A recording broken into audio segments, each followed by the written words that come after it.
আসসালামু আলাইকুম। সবাই কেমন আছেন? আশা করছি ভালো আছেন। তো দুর্দান্ত স্বাদের একটি রেসিপি নিয়ে আপনাদের সাথে হাজির হলাম। আজকে আমি টমেটোর একটি মজাদার রেসিপি শেয়ার করতে যাচ্ছি, যেটি আমার পরিবারের জন্য সব সময় করে থাকি, আর বাচ্চারা কিন্তু অনেক পছন্দ করে থাকে। তো এখানে আমি সুন্দর দেখে টমেটো কেটে ধুয়ে রেখেছি টুকরো টুকরো করে। আর এখন রান্নার জন্য এখানে তেল দিলাম, তারপর পেঁয়াজ কুচি দিয়ে কিছুটা সময় হালকা বাদামি কালার করে ভেজে নেব।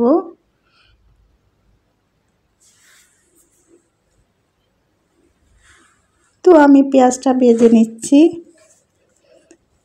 আপনারা যারা এই পর্যায়ে দেখতে দেখতে আমার ভিডিওটি এসেছেন অথচ একটি লাইক দেননি, তাদের উদ্দেশ্যে বলতেছি তারা প্লিজ আমার এই ভিডিওটিতে একটি লাইক দিয়ে দিবেন। যারা আমার চ্যানেলটি সাবস্ক্রাইব করেননি তারা প্লিজ আমার চ্যানেলটি সাবস্ক্রাইব করে আমার পাশেই থাকবেন, আর বেল বাটনটি অবশ্যই ক্লিক করে রাখবেন। কথা বলে বলে কিন্তু আমার পেঁয়াজটা ভাজা হয়ে গিয়েছে। এখন অল্প পরিমাণ রসুন বাটা দিচ্ছি। তো এখানে আমি অল্প পানি দিয়ে রেখে দিব যাতে পেঁয়াজটা পুরা না লেগে যায়, যাতে করে পেঁয়াজটা খুব ভালো করে সেদ্ধ হয়ে যায়। আর একদিকে আমি কেটে এবং ধুয়ে রাখা টমেটোর মধ্যে সব মশলাপাতি অ্যাড করে নেব, অর্থাৎ ম্যারিনেট করে নেব।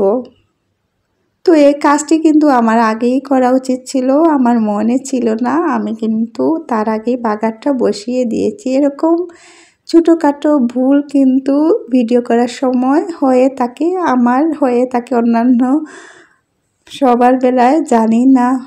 তো ম্যারিনেট করার জন্য আমি এখানে হলুদ গুঁড়া দিচ্ছি, মরিচ গুঁড়া, 5 ফোড়নের গুঁড়া, স্বাদ মতো লবণ, সব কিছু দিয়ে হাতের সাহায্যে খুব ভালো করে মাখিয়ে নেব।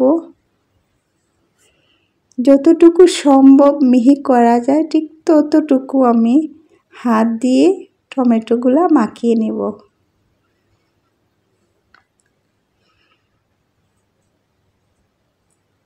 তো আমি কিন্তু রেস্টে রাখার সময় পাইনি, যেহেতু আমার অলরেডি বাগারটা বসিয়ে দিয়েছি। আগে ম্যারিনেট করার কথা আমার মনে ছিল না। আর এই টমেটোর সসও বলতে পারেন বা টমেটো চাটনি, যাই বলি না কেন, এটি কিন্তু গরম ভাতের সাথে খেতে খুব ভালো লাগে।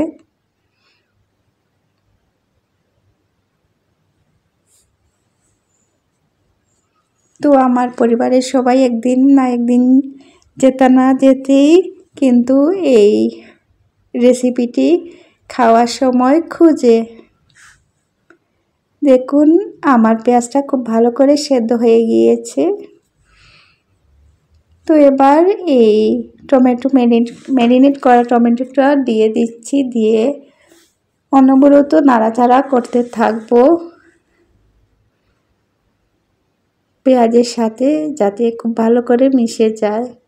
তো টমেটো থেকে অনেক পানি বের হয়ে উঠেছে। আমি কিন্তু একটু অল্প সময়ের জন্য ঢাকনা দিয়ে ঢেকে রেখেছিলাম, যাতে খুব ভালো করে টমেটোগুলো সেদ্ধ হয়ে যায়।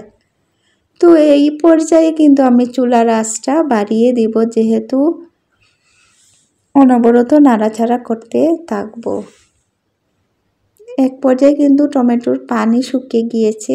এখন একটি মাত্র ডিম দিয়ে দিলাম এই টমেটোর মধ্যে, দিয়ে কিন্তু খুব ভালো করে নাড়াচাড়া করে নিচ্ছি টমেটোর সাথে ডিমটি।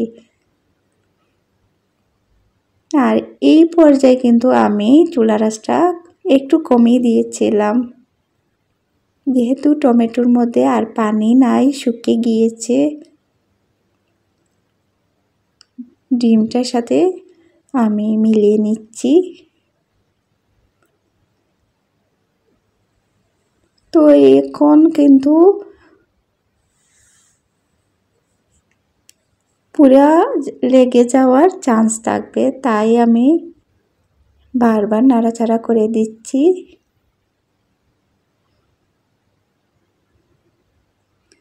দেখুন আমার ফ্রাই প্যানের গায়ে লেগে যাচ্ছে, তো আমি শুধু নাড়াচাড়া করতেই আছি।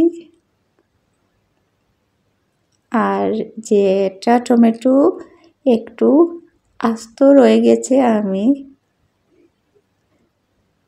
স্প্যাচুলার সাহায্যে সেটা মিলিয়ে দেওয়ার চেষ্টা করতেছি। তো এক পর্যায়ে কিন্তু আমার টমেটোর এই মজাদার রেসিপিটি হয়ে যাবে। নামানোর আগে আপনারা চাইলে ধনেপাতা দিতে পারেন অথবা কাঁচামরিচ।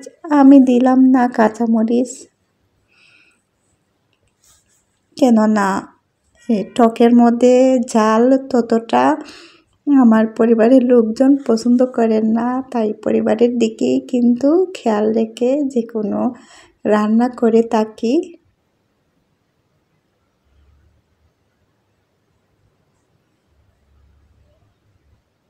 এখন আমি চুলার আঁচটা কিন্তু বন্ধ করে দিব।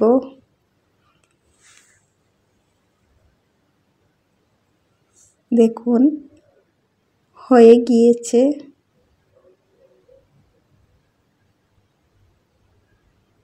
অনেক লোভনীয় লাগতেছে কালারটা।